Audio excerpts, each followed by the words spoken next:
일본에서 경영의 신, 이렇게 경영의 신으로 추앙받는 사업가가 있습니다. 마스시타 전기의 창업주라고 하는데요, 마스시타 고노스케라는 분인데요, 이분은 이미 돌아가신 지가 30년이 지났지만 아직도 일본 역사상 가장 뛰어난 경영인이었다, 이런 평가를 받고 있다고 합니다. 2000년도에 밀레니엄 특집으로 조사한 여론조사에서도 지난 1000년 동안 일본에서 가장 뛰어난 기업인 1위, 바로 이분이 꼽힐 정도로 그렇게 인정을 받는 분이라고 하는데요, 제가 이분에 대해 알게 된 것은 이분이 쓴 사업은 사람이 전부이다, 이런 제목의 책을 통해서였습니다. 그 책 목차가 되게 흥미롭습니다. 1장 사람을 쓰다, 2장 사람을 움직이다, 3장 사람을 키우다, 4장 사람을 살리다, 5장 사람이란 무엇인가. 모든 목차가 그 사람 이야기로 꽉 차 있는 게 굉장히 특이했습니다. 그 책에 이런 내용이 나옵니다. 아마 이분이 창업 초기에 그 직원에게 했던 말인 것 같은데요, 이런 말을 했다고 합니다. 만일 고객들이 마스시타 전기가 무엇을 만드는 회사냐고 물으면 제품이 아닌 사람을 만드는 곳이라고 답하게나. 그 한마디에서 이제 이분의 정신이 느껴질 수 있는데요, 또 다른 책에 마스시타 고노스케라는 제목의 책에서도 비슷한 내용을 제가 발견을 했습니다. 내용이 이렇습니다.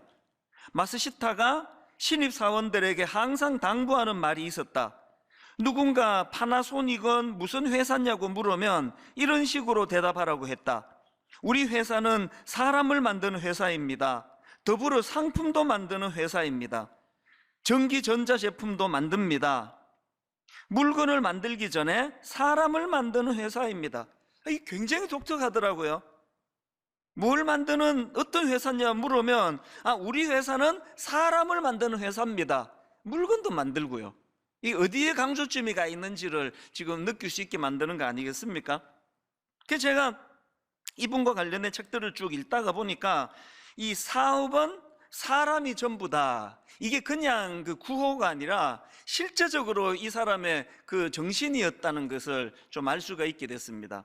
이제 물론 그 이분에 대한 그 부정적인 부분도 있는데 이제 뒷부분에서 제가 이거를 다루려고 하고요. 어쨌든 제가 오늘 본문 말씀을 묵상하다가 이분이 쓴 이 책 제목 사업은 사람이 전부다, 이게 불쑥 떠올랐던 이유는 오늘 본문 말씀이 바로 이런 예수님의 정신을 그대로 담고 있기 때문입니다. 오늘 본문 말씀은 이제 예수님께서 12명의 제자들을 부르시는 그 내용을 다루고 있는데요, 저는 오늘 본문에서 이 예수님과 관련한 두 가지 두드러지는 점을 발견을 합니다. 첫째가 뭐냐 하니까 예수님은 이 사람을 통해 일하시는 분이라는 겁니다. 14절입니다. 이에 12를 세우셨으니, 이렇게 표현하고 있는데요, 제가 자료를 찾다가 보니까 여기서 중요한 것이 이 제자들을 세우시던 시점이라는 겁니다. 언제 12명의 제자들을 세우셨느냐? 바로 앞에 나오는 6절입니다. 6절에 이런 내용이 나옵니다. 바리새인들이 나가서 곧 헤롯 당과 함께 어떻게 하여 예수를 죽일까 의논하니라. 지금 마가가 그 기록해 나가는 과정에서 뭘 강조하고 있는가 하니까 지금 예수님은 이제 그 당시 기득권자들이 예수를 죽이려고 의논하던 그 시점에 12명의 제자들을 세우고 계신다. 이 뭘 강조하는 거겠습니까? 이제 주님은 앞으로 닥칠 십자가와 죽음을 염두에 두시고 미리 제자들을 택하여 훈련시키시기를 원하신다. 이 정신을 지금 마가복음이 강조하고 있다는 겁니다. 참 이게 저에게도 감동이 됐던 게요, 12명의 면면을 이제 쭉 살펴보면 아시겠지만 이 잘 준비돼 가지고 언제든지 바로 투입할 수 있는 사람이 아닙니다. 이 훈련을 거치지 않으면 도저히 쓸 수 없는 그런 사람들을 주님이 선택하시고 미리 주님이 그들을 훈련시키고 계시는 이 사람을 통해 일하시는 예수님의 그 정신 때문에 저같이 이렇게 평범하거나 약간 또 떨어지거나 하는 저 같은 사람도 쓰임을 받고 있는 거 아니겠습니까? 그런가 하면은 본문에서 두드러지는 한 가지가 더 있는데, 두 번째로 우리가 발견하는 게 뭐냐? 예수님은 사람을 소중히 여기시는 분이라는 겁니다. 사람을 통해 일하실 분 아니라 사람을 소중히 여기시는 분. 오늘 본문에 보면은 예수님이 12명의 제자들을 세우신 목적을 이 세 가지로 지금 설명하고 있는데요. 14절 15절입니다. 이에 12를 세우셨으니 이는 자기와 함께 있게 하시고 또 보내사 전도도 하며 귀신을 내쫓는 권능도 가지게 하려 하심이로라. 여기 보니까 세 가지 목적이 나오는데, 제가 주목하는 거는 가장 먼저 나오는 목적이 뭐냐? 자기와 함께 있게 하시고. 이게 그렇게 감동이 되는 겁니다. 여러분이 기능만을 강조하는 세상에서는 절대로 보기 힘든 구조 아닙니까? 어느 회사가 사람을 쓰면서 내 자네 키워주려고 불렀네, 이런 회사가 뭐 간혹 있기는 하지만 이게 되게 생소한 이야기 아닙니까? 누가 월급 줘가면서 내 너희들과 함께 있으려고, 당신과 함께 있으려고 내 당신을 뽑았어, 이러는 회사는 거의 없습니다. 뭐 회사가 거의 없다는 건 당연하고요. 어느 교회가 성도들의 피 같은 헌금으로 유지되는 교회에서 내가 당신을 키워주고 싶어서 내가 전사님과 함께 있으려고 청빙합니다, 이러는 교회는 없습니다. 이거는 세상의 원리랑 맞지가 않습니다. 그런데 예수님께서는 제자들을 부르신 목적에 가장 우선적으로 함께 있기를 원하신다는 겁니다. 어떤 면에서는요, 이 교회가 이 세상에 이 발을 딛고 살아가다가 보니까 이 주님의 정신을 지금 자꾸 잃어버리고 있는 건 아닌가, 그런 생각을 하는 겁니다. 지금 1만 성도 파송 운동을 선언하고 나니까 뭐 많은 성도님들도 이제 참 걱정도 많고 또 여러 가지로 기도 제목으로 지금 고심하고 계시다 그러는데요, 1만 성도 파송 운동을 선포하고 나서 제일 불안한 그룹이 있다면 우리 직원들입니다. 당장에 이제 한 11개월 지나면은 성도님이 4분의 3이 지금 준다 그러는데, 그럼 우리는 어떻게 되는 거냐고, 직원들이. 그 걱정이 되는 거 당연한 거 아닙니까? 제가 지난 연말에 전체 직원을 다 모아놓고 약속 하나 했습니다. 여기 교회다, 어떤 경우라도 성도님들이 4분의 3이 줄어서 이제 직원들이 4분의 3이 필요 없어서 4분의 3은 내보내는 일, 그런 일 하지 않는다. 이게 교회다. 어떤 경우라도 당신들을 가장 좋은 방식으로 그렇게 잘 인도할 거니까 아무 걱정하지 마라. 제가 그렇게 약속을 했습니다. 제가 이렇게 교회를 대표해서 약속할 수 있는 근거는 모든 성도님도 저하고 비슷하게 생각하리라고 믿습니다. 이 중에 혹시 우리가 내는 헌금으로 왜 쓸데없는 직원들을 그대로 두느냐고 다 쫓아내세요, 그런 분은 안 계시겠죠, 설마? 왜 그런 분이 안 계시리라고 제가 확신합니까? 그게 교회니까요. 교회는 왜 그래야 됩니까? 교회는 다른 어떤 것보다 자기와 함께 있게 하시려고 하는 그 예수님의 정신이 구현돼야 되는 게 교회이기 때문 아니겠습니까? 제가 오늘 새벽에 이 말씀을 준비하다가 갑자기 우리 어머니, 우리 엄마가 자꾸 생각이 나서, 이 연세가 이제 많이 이제 드시니까 요즘은 전화를 드려도 막 대화도 잘 옛날처럼 잘 안 되고 그래서 참 마음이 아픈데, 그렇다고 뭐 찾아뵐 수도 없고 미국에 계시니까 오늘 새벽에 참 어머니 생각이 이렇게 확 밀려오던 이유가 있습니다. 왜냐하니까요, 19년 전에 교회를 개척하고 초기에 어머니가 미국에서 전화 항상 주셔가지고 하시는 말씀이 있으셨거든요. 너같이 어른 목회도 안 해보고 또 경험도 별로 없는 또 어리숙한 이런 목사를 믿고 찾아와 주시는 성도들이 너한테 평생 은인인 줄 알아라. 그 창립 멤버들은 네가 죽을 때까지 못 갚는 그런 사랑의 빚을 진 분으로 그렇게 알고 목회해라. 그 어머니의 말씀의 요지는 사람을 귀히 여기라는 그 말씀 아닙니까?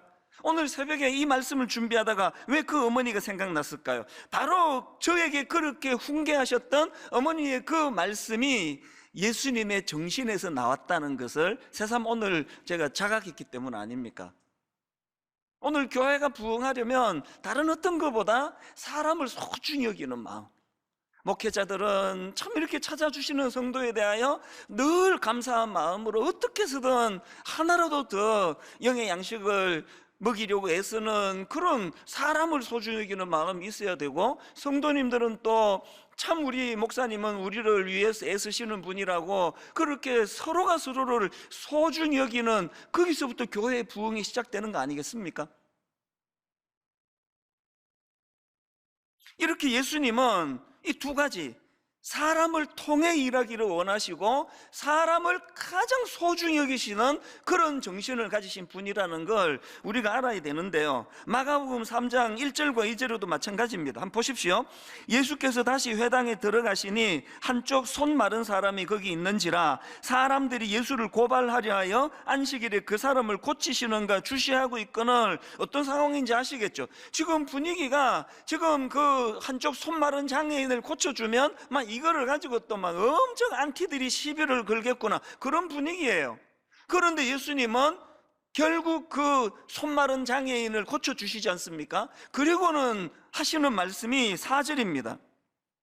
그들에게 이르시되 안식일에 선을 행하는 것과 악을 행하는 것, 생명을 구하는 것과 죽이는 것 어느 것이 옳으냐 하시니, 이게 오늘 우리가 지금 놓치고 있는 거 아니냐고요. 아니, 지금 이 손 마른 장애인 하나 그냥 눈 찔끔 감고 가면은 아무런 봉변도 당하지 않으시는데, 기어이 그를 고칠 수밖에 없는 것은 이렇게 생명을 구하는 것, 사람을 살리는 것, 여기에 온통 마음이 가 계시는 예수님의 근본 정신이 여기 있었기 때문이라고 한다면, 오늘 우리들의 근본 정신은, 우리들의 중심은, 우리의 행동을 유발시키는 그 모든 근원은 어디에서 나오는 것이냐 하는 것입니다. 저는 지난 몇 주 동안에 이 한마디요, 이는 자기와 함께 있게 하시고, 이는 자기와 함께 있게 하시고, 이는 자기와 함께 있게 하시고, 이 한마디를 제가 묵상을 해왔던데, 왜 이거를 묵상하느냐, 이게 예수님의 사람을 너무나 소중히 여기시는, 그리고 이것을 통해서만이 제대로 제자 훈련이 이루어진다는 것을 아시는 정신이 담겨 있기 때문에, 제가 이 말씀을 오늘 묵상하면서 내린 결론이 하나 있습니다. 진정한 제자도란 뭐냐? 여러분, 진정한 제자도라는 것은요, 예수 그리스도의 관계 맺기가 먼저입니다. 다시 말해서 이 사명을 수행하기 전에 먼저 해야 할 일이 있는데요, 그게 예수님과의 관계 다지기입니다. 관계 다지기. 제자들이 실패한 게 이거 아닙니까? 마가복음 14장 34절에 보면은 겟세마네 동산에서 예수님이 십자가를 앞두고 너무나 지금 무거운 상황 속에 제자들에게 한 가지 부탁을 합니다. 보십시오. 베드로와 야고보와 요한을 데리고 가실새 심히 놀라시며 슬퍼하사 말씀하시되 내 마음이 심히 고민하여 죽게 되었으니 너희는 여기 머물러 깨어 있으라 하시고, 뭘 부탁하시는 겁니까? 함께 있어달라는 거 아닙니까? 함께 기도하자는 거 아닙니까? 아니, 예수님이 무슨 군대를 모아달라 그랬습니까? 나 대신 죽어달라 부탁을 하기를 했습니까? 함께 있어달라는 거 아닙니까? 이거를 묵상한 게 그 제자들 아닙니까? 그래서 결국은 14장 50절 제자들이 다 예수를 버리고 도망하니라. 요즘에 이제 일만수도 파송운동 30개 교회 예비 담임 목사님들 이제 모임을 종종 가지거든요. 한 열흘 전쯤일 겁니다. 제가 줌으로 회의하다가 갑자기 버럭 제가 왜 그랬는지 몰라요. 목사님들이 하나님 앞에, 사람 앞에 의리가 없는 거 아십니까? 이 이야기를 제가 너무 크게 하고, 그 15 외부에서 피택된 청빙된 목사님들은 또 저를 잘 모르실 텐데 그날 굉장히 놀랐을 거예요. 근데 왜 그랬을까 생각해 보니까요, 오늘 우리 목회자들이 신학 공부하고 교리를 가르치고 여러 가지를 해야 되지만 우리가 해야 되는 건 먼저 하나님 앞에 의리를 지키는 거예요. 이 12제자를 보면서 제가 버럭 소리가 나올 것 같아요. 아니, 주님은 자기들에게 어떻게 사랑으로 섬겼는데 3년을 어떤 정신으로 그들을 지도해 주셨는데 뭘 요구했길래 같이 있어 달라는데 중보기도 좀 해달라고, 기도 좀 해달라고 부탁하시는데, 여러분, 예수님이요, 그 사람을 소중히 여기시는 그 정신이 아니었으면요, 예수님은 이제 이것들 데리고 하는 제자 훈련 실패다, 다 헛고 내 새로 뽑아가지고 내 새로 훈련할 거라 그랬었을 텐데, 여러분 아시잖아요. 부활하신 주님 그 참 눈물 나는 그 이야기 아시잖아요. 여러분, 예수님께서 부활하신 직후에 맨 먼저 나오는 말씀이 마가복음 16장 7절입니다. 가서 그의 제자들과 베드로에게 이르기를 예수께서 너희보다 먼저 갈릴리로 가시나니 전에 너희에게 말씀하신 대로 너희가 거기서 배우리라 하라 하는지라. 이게 눈물 나는 이야기 아닙니까? 박윤만 교수님이라는 분이 쓴 책에서 이 부분을 설명하는 걸 보고 마음이 울컥하는 대목이 있었습니다. 잘 들어보세요. 마가복음의 제자도의 완성은 제자들이 예수님을 온전히 따르게 되었다는 것보다 예수님이 다시 그들을 제자로 부르시고 받아주셨다는 점을 강조하는 데 있다. 이게 왜 울컥했겠습니까? 여러분, 성경이 오해하시면 안 됩니다. 결국 그들이 예수님의 가르침을 따라 온전한 제자가 되었다, 이거를 강조하는 포인트가 아니고요, 그렇게 그냥 의리도 없고, 저를 봐도 그렇고, 참 이 목사님들이 의리가 없으면 되겠습니까? 참 왜 의리가 없습니까? 그냥 손에 들려진 뭐 얻을 거 고기에만 관심이 있으니까 계산 끝나고 나면은 그냥 확 얼굴을 돌리고 확 관계를 그냥 정리해버리고, 이런 제자들이 성숙해졌다는 걸 강조하는 게 아니라, 이런 정말 의리라고는 눈 씻고 보기 어려운 미숙한, 그리고 그냥 믿음이 하나도 없는 제자들이지만 부활하신 주님께서 그들을 다시 제자로 부르시고 받아주시는 것, 이게 지금 성경이, 마가복음이 강조하고 있는 포인트라고 한다면, 저는 이 내용을 보면서 요한복음 13장 1절이요, 유월절 전에 예수께서 자기가 세상을 떠나 아버지께로 돌아가실 때가 이런 줄 아시고 세상에 있는 자기 사람들을 사랑하시되 끝까지 사랑하시니라. 눈물 나는 대목이에요. 제가 내 후배 어느 목사가 진짜 의리 되게 없더라, 그냥 어떻게 저렇게 그냥 계산적으로 내게 다가오느냐, 이런 것 갖고 내가 화를 내면 저는 양심불량이에요. 그 맨 앞에 서 있는 게 저 아니겠습니까? 주님이 끝까지 사랑해 주시는 그 사랑이 없었더라면 얼마나, 제가 목회자가 되기로 결정한 신학교 입학하고 31년 동안에 정말 끝까지 사랑하시는 주님의 사랑이 아니었으면 탈락, 12번도 더 탈락했을 게 저예요. 그래서 제가 하나 깨달은 게 뭐냐, 여러분, 우리가 두려워해야 될 것은요, 우리 안에 능력 없음이 아니고요, 우리 안에 능력 없는 걸 두려워해야 되는 게 아니라 이 끝까지 사랑하시는 주님의 사랑을 잘 모른다는 거, 우리 이걸 두려워해야 된다는 것입니다. 그래서 저는 오늘 이 본문 말씀을 통해서 우리가 그 두 가지 실천사항, 꼭 우리가 이것을 마음에 담고 노력해야, 몸부림쳐야 되겠다는 두 가지를 말씀드리고 싶은데요, 실천사항 첫 번째가 아주 쉽습니다. 긴장하지 마세요. 너무너무 쉬워요. 우리가 할 실천사항, 누리기입니다. 누리기. 그냥 누리면 되는 겁니다. 신앙생활은 누리는 거예요. 뭘 누리는 겁니까? 자기와 함께 있게 하시고, 이건 누리는 거예요. 뭘 누리는 겁니까? 사랑하시되 끝까지 사랑하시는 그 주님의 사랑을 누리는 겁니다. 요즘에 이 청년들이 자꾸 교회를 떠난다 그러는데요, 우리 기성세대 책임이 큽니다. 청년들이 왜 교회를 떠납니까? 주 안에서 누리는 게 뭔지를 전혀 모르기 때문에 그래요. 그저 그냥 어릴 때부터 규율만 있고, 그냥 예배 드리자, 성경 외워라, 이런 건 강요만 있고, 신앙생활의 묘미는요, 주님이 우리와 함께 하시기를 원한다. 끝까지 사랑하시는 그 주님과 함께 하는 것이, 이게 신앙생활이다. 이걸 누리는 게 이게 신앙이에요. 저는 새벽이 너무 좋거든요. 요즘에 일만소도 파송 운동을 앞두고 있으니까 주님이 이 시간을 더 소중히 인도해 주시는 것 같아요. 하루 일과 중에 새벽이 그래서만 아주 일찍 자요, 일부러. 저에게 저녁이 없습니다. 8시에도 자고 9시에도 자고, 어떨 때는 뭐 7시에 뭐 쓰러지듯 자고, 그 요즘에는 뭐 1시에도 일어나고 2시에도 일어나고. 새벽 이전 너무너무 좋아요.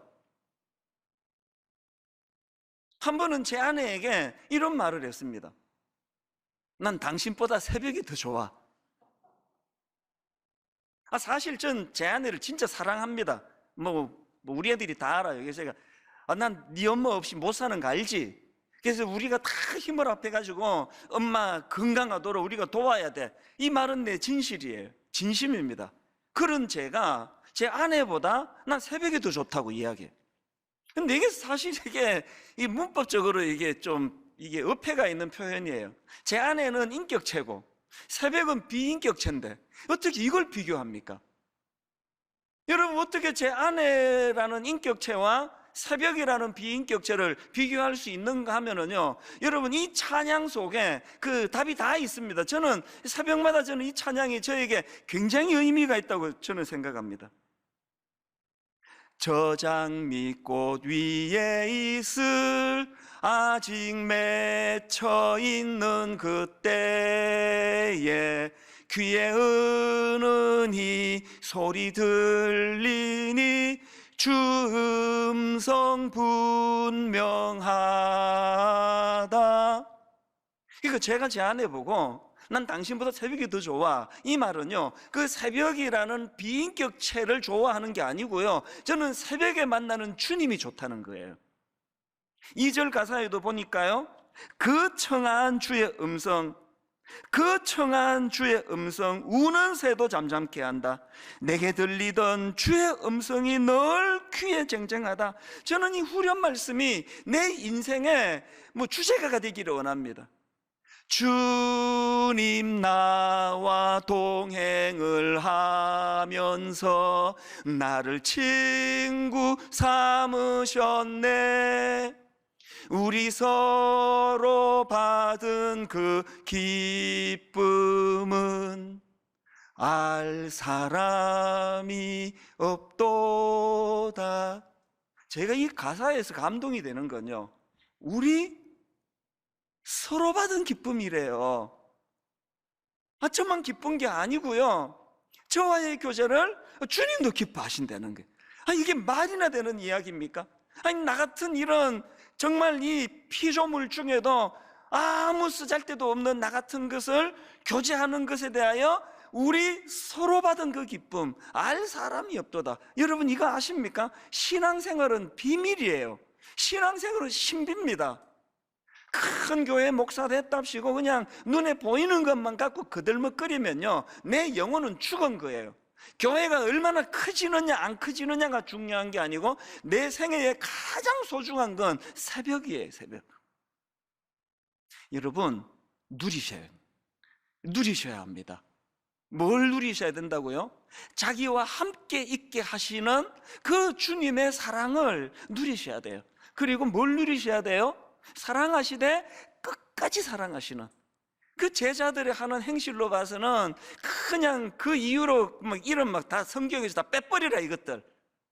근데 부활하신 주님이 가장 먼저 마음을 두고 찾아가시는 대상이 바로 그 실패한 제자들.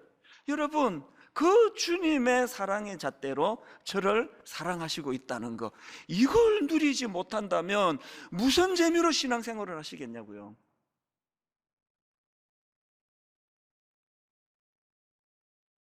그런가 하면은 두 번째로 우리가 실천해야 될 게 하나 있는데요, 사람을 소중히 여기시는 그 태도를 회복해야 된다. 이거 반드시 우리가 해내야 될 실천사항입니다. 자, 본문 14절 15절의 흐름을 다시 한번 보시죠. 14절만 한번 보시겠습니까? 이에 12를 세우셨으니 이는 자기와 함께 있게 하시고 그 다음에 또 보내사 전도도 하며 귀신을 내쫓는 권능도 가지게 하려 하심이로라. 제가 여기서 주목하는 게 뭡니까? 다시 강조합니다. 지금 여기 또 보내사 바로 앞에 뭐가 있습니까? 자기와 함께 있게 하시고가 먼저 있는 거예요. 여러분, 주님과 함께 교제하고 그분의 사랑을 누리는 일이 충분히 이루어진 다음에 보냄을 받아야 돼요. 자기와 함께 있게 하시려는, 그래서 사람을 소중히 여기시고 사람을 통해 일하시는 그 주님의 정신을 충분히 우리에게 습득이 된 다음에, 우리 안에 그것이 장착이 된 다음에 보냄을 받아야 돼요. 여러분, 한국교회가 이것 없이 기능으로 다가가가지고 무슨 은사가 있다, 무슨 은사가 있다, 그러다가 어려움을 만나는 교회들을 지난 70년대, 60년대 우리 많이 봐온 거 아닙니까? 왜 그렇습니까? 어떤 놀라운 신령한 은사를 배우기보다, 경험하기보다 사모해야 되는 건 사람을 소중히 여기시는 그 주님의 정신을 그분을 통해 배우는 거예요. 이거 없이 목회하면 안 된다고 생각합니다. 제가 앞에서 마스시다 고노스케라는 일본 기업인 얘기를 들려드리지 않았습니까? 그런데 제가 이분과 관련된 자료를 보다가 보니까요, 이분이 설립한 마스시다 전기산업은 2차 대전 당시에 그야말로 전범 기업으로, 전쟁 물자 공급에 큰 역할을 했던 그런 전범 기업으로 평가를 받는다. 그 글을 제가 본 거예요. 그리고 더 치명적이었던 거는 그 과정에서 조선인들을 강제 동원해 노동시킨 전력을 갖고 있다는 겁니다. 이게 확 깨는 거예요. 아니, 이분이 그렇게 사람을 사랑하고 사람을 위하고 사람을 섬기는 그런 사람으로 알려져 있는데, 그게 자기 나라 일본 사람에게만 통하고, 바로 물 건너 참 그 당시 어려움을 겪고 있는 조선인들에 대해서는 그 사람을 소중히 여기는 게 통하지 않는, 이게 참 많은 생각을 하게 하는 겁니다. 여러분, 인간이 가진 의라는 건 항상 이런 거예요. 여러분, 인간이 가진 의라는 건요, 늘 제한된 자기 범위를 벗어나지 못하는 의라는 겁니다. 오늘 설교의 주인공이 인간 마스시타 고노스케가 되면 안 되는 이유가 여기에 있는 거 아닙니까? 오늘 우리가 많은 정치가들에게 맨날 상처받는 게 이거 아닙니까? 사람을 가장 위한다 그랬는데 가만히 보니까 자기 사람만 위하네, 자기 사람. 오늘 우리가 이런 자기 의에서 만들어진 사람을 사랑하는 마음이 있다면 이것들은 이제 다 폐기가 되고 예수 그리스도로 말미암아 그분으로 인해 만들어진 사람을 소중히 여기는 마음이 회복되기를 바랍니다. 교회가 부흥하려면 바로 이 예수님의 근본 정신 차원에서의 차별하지 아니하고, 뭐 좀 많이 교회를 위하여 봉사하면은 더 많이 사랑하고,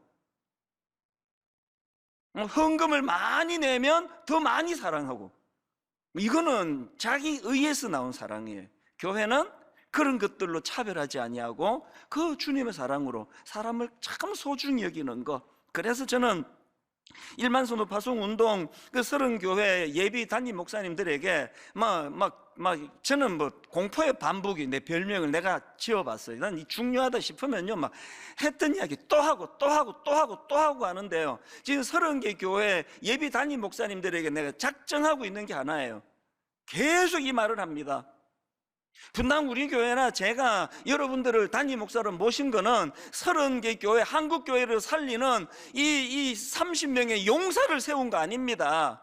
한국교회를 뒤집어 놓을 30명의 용사를 우리가 청빙한 게 아니라 그저 평범한 분당 우리 교회 성도들을 섬기는 담임 목사님으로 모셨습니다. 이 이야기를 계속하고 있습니다. 다음 모임에 또 할 거예요. 한국교회를 뒤집어 놓을 그런 용사도 필요하겠지만, 오늘은 여러분 너무나 평범하게 짝이 없는 저와 여러분 같은 평범한 사람들을 위하여 십자가에 당신의 모든 것을 다 내어주셨던 그 한 생명을 사랑하시는 주님의 정신으로 목양할 그 한 사람이 필요한 시대라고 생각하거든요. 모든 이 땅의 교회들마다 그 주님의 정신으로 목양이 이루어지면 무슨 한국교회 살리기 운동 같은 거 필요 없이 저절로 살아날 거라고 저는 생각을 하거든요. 1만 성도 파송 운동은 그게 너무 큰 의미를 자꾸 부여하는 그게 함정이라고 생각합니다. 아까 말씀드린 마스시다 고노스케라는 일본 기업가처럼 그저 자기 나라만 생각하고 자기 민족만 생각하고, 남의 나라 사람들은 그렇게 그냥 강제로 동원해 노동시키는 이런 차원에서의 사랑 말고요, 분당 우리 교회도 살아야 되겠고 이 땅의 모든 다 작은 교회들이 같이 살아야 되겠다는 그런 큰 하나님의 의의가 되살아나는 차원에서 1만 성도 파송 운동이 이루어지기를 바랍니다. 그러기 위해서는 30개 교회 담임 목사님들이 이제 함께 섬기게 될 자기 교회 성도님들을 향하여 죽을 각오를 하고, 그것이 사람을 사랑하는 목회자의 모습이라고 생각합니다. 한 가지 얘기를 더 드리고는 말씀을 정리하려고 하는데요, 요즘에 제가 아주 친밀하게 교제하는 아주 젊은 기업가입니다. 임정택 대표라고 있는데요, 30대 후반이니까요 저하고 한 20년 이상 차이가 나요. 그러나 어떤 면에서 나이는 저보다 어리지만 저는 이분을 참 존경하는 그런 너무너무 참 귀한 청년이에요. 이분이요 25살 때 군대 다녀오고 복학하면서 하나님 앞에 진로를 놓고 기도하기 시작하는데, 하나님, 저를 만드신 목적이 무엇입니까? 이 대단한 거 아닙니까? 25살 청년이 하나님, 저를 만드신 목적이 무엇입니까? 이것을 가지고 하나님께 매달려 기도했는데요, 하나님께서 그 기도의 응답으로 성경 한 구절을 주셨어요. 그게 마태복음 25장 40절입니다. 임금이 대답하여 이르시되 내가 진실로 너희에게 이르노니 너희가 여기 내 형제 중에 지극히 작은 자 하나에게 한 것이 곧 내게 한 것이니라. 이 청년이 이 말씀을 붙잡고 하나님께 기도하기 시작했는데 참 귀한 게요, 그게 머리에서만 이론으로 작동되는 게 아니라 이 약자에 대한 생각을 하면서 장애인을 생각한 겁니다. 그래서 이 청년이 무려 6개월 동안에 수많은 장애인들을 만나고 교제하고 또 그들과 대화하면서 너무 중요한 걸 하나 깨달았는데, 그게 뭐냐 하니까 이 장애인들이 장애 때문에 일을 못하는 게 아니라 자기가 가진 강점을 훈련받을 기회가 없고 또 일할 기회가 없어서 그렇다. 그래서 이 청년이 놀라운 결심을 해요. 사회적 기업을 창업하고요, 그리고 히즈빈즈라고 하는 이름의 카페 한번 검색을 한번 쳐보세요. 히즈빈즈. 그 카페에서 일하는 바리스타는 모두가 다 우울증, 또 정신분열증 이런 병을 앓는 정신장애인들이에요. 진짜 놀라는 거는 이런 꿈을 꿀 때가 대학교 2학년 때인데요, 기독교 학교라고 하는 한동대학교를 다녔는데 그 학교 기도실에서 이것을 가지고 눈물로 꿈을 꾸며 하나님 앞에 기도하고요, 정말 놀라운 거는 제 학생이 총장님과 교수님들을 설득해가지고 총장님을 설득해서 도서관 3층에다가 학교 캠퍼스에 학생이 15평의 공간을 얻습니다. 그리고 거기에 카페를, 아까 말씀드렸던 그런 정신분열증, 우울증 이런 장애인들을 바리스타로 해가지고 오픈을 하는데요, 제가 알기로 오픈 첫날부터 오늘까지 학기 중에 줄을 서지 않으면 먹기 힘든 맛있는 커피를 만드는 카페를 만들었는데 지금 22호점까지 갔습니다. 제가 이 형제랑 근래에 교제를 하면서 감동을 받는 건요, 교만한 게 없어요. 그 젊은 나이에 22호점까지 그렇게 만드는 탁월한 능력을 갖고 있는데 그걸 자랑하는 걸 한 번도 못 봤습니다. 왜 그런지 아십니까?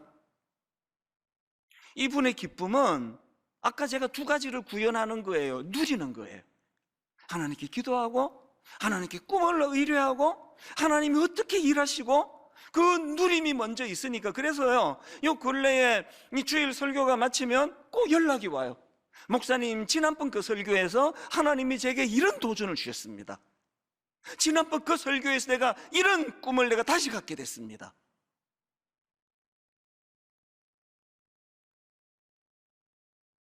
함께 있게 하시고 그 정신을 이 젊은 형제가 누리고 그 예수님의 근본 정신인 사람을 소중히 여기는 그 정신을 갖고 있으니까 그 장애인들을 향한 이런 꿈을 가지고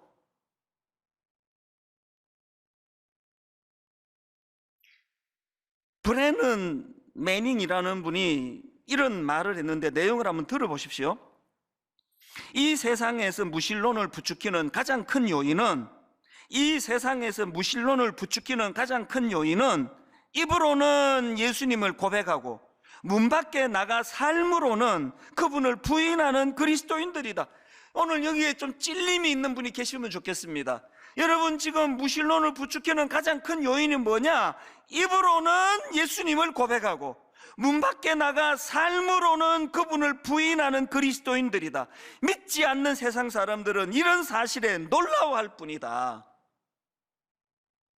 결론을 맺으면서요, 제가 앞에 마스시다 고노스케의 그 책을 사업은 사람이 전부 다 그 책 서평을 제가 읽었는데, 어떤 분이 그 서평을 쓰는데 박노해 시인의 다시라는 시를 인용해 놨더라고요. 이 유명한 시 아시죠?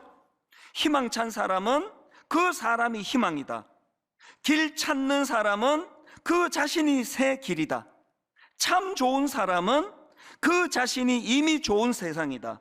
사람 속에 들어있다. 사람에서 시작된다. 사람만이 희망이다. 사람들은요, 이런 시 엄청 좋아해요. 저도 좋아해요. 막 받아 적고 그래요. 저도 받아 적었습니다. 그런데 제가 이 시를 읽으면서 저에게 너무나 도전되는 자극적인 질문을 제 스스로에게 던졌습니다. 사람만이 희망이라고 이런 말을 네가 참 좋아하는데, 이찬수 목사, 너 진짜 사람이 희망이냐? 너 진짜 사람이 가장 소중하냐? 그 이론 아니냐? 그 문학적인 표현을 좋아하는 거 아니냐? 오늘 여러분, 제가 자극받았던 똑같은 질문을 던지기 원합니다.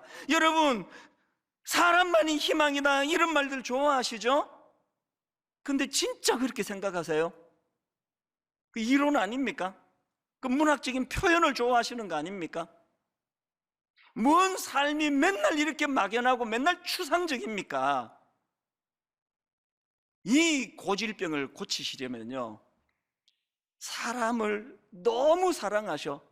사람을 사랑하시되 끝까지 사랑하셔. 십자가에 모든 걸 다 내놓으신 그 주님을 만나고 그 주님과 더불어 누리셔야 돼요.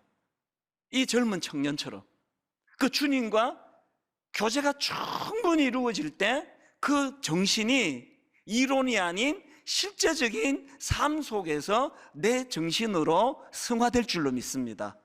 그래서 교회가 다시 한번 주님의 그 정신으로 돌아와 사람을 소중히 여기고, 사람을 너무너무 사랑하고, 사람을 소중히 여기고, 사람을 너무 사랑하는 이것이 회복이 된다면 교회는 회복될 줄로 믿습니다.